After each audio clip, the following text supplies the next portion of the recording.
चारपाई और मज़हब हम हिंदुस्तानियों का ओढ़ना बिछोना है। हम उसी पर पैदा होते हैं और यहीं से मदरसे, ऑफिस, जेल और कौंसल या आखरत का रास्ता लेते हैं। चारपाई हमारी गुट्ठी में पड़ी हुई है। हम इस पर दवा खाते हैं, दुआ और भीख भी मांगते हैं, कभी फ़िक्र सुकुन भी करते हैं और कभी फ़िक्र कौम भी करते हैं। हमको चारपाई पर उतना ही एतमाद है जितना शायर को काफ़िए के ऊपर होता है और तालिब इल्म को गोल गपाड़े के ऊपर। हिंदुस्तानी घरानों में चारपाई को ड्राइंग रूम, सोने का कमरा, गुस्ल खाना, कला, खानका, खैमा, दवा खाना, संदूक, किताब, घर, शिफा खाने की हैसियत हासिल होती है।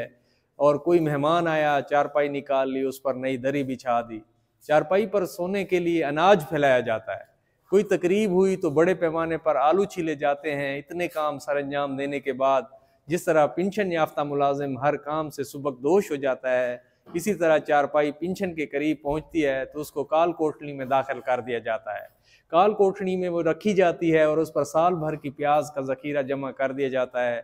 एक दफ़ा देहात के मेज़बान ने प्याज हटाकर मेरे लिए भी एक ऐसा पेंशन याफ्ता चारपाई का तोहफा दिया और उसको काल कोठड़ी में बिछा दिया और प्याज को चारपाई के नीचे इकट्ठा कर दिया। उस रात मेरे उतने ही तबक रोशन हुए जितने सारी प्याजों के छिलके थे।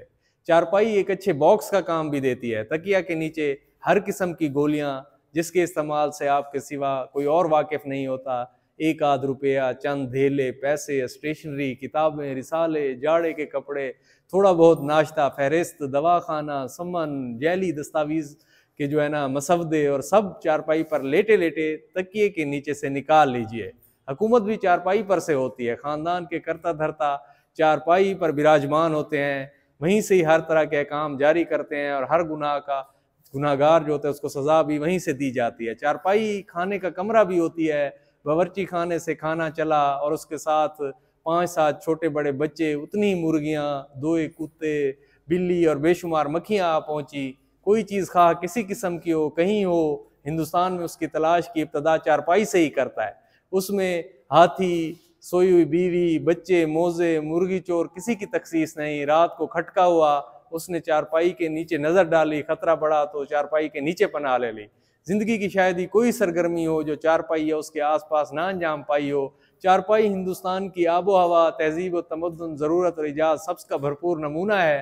हिंदुस्तानी चारपाई से हर काम निकलवा लेते हैं। बानों की टूटी हुई चारपाई को मकई के खेत में बतौर मचान बांध दिया जाता है। नीज़ चारपाई हर नामौजू काम के लिए भी मौजू समझी जाती है।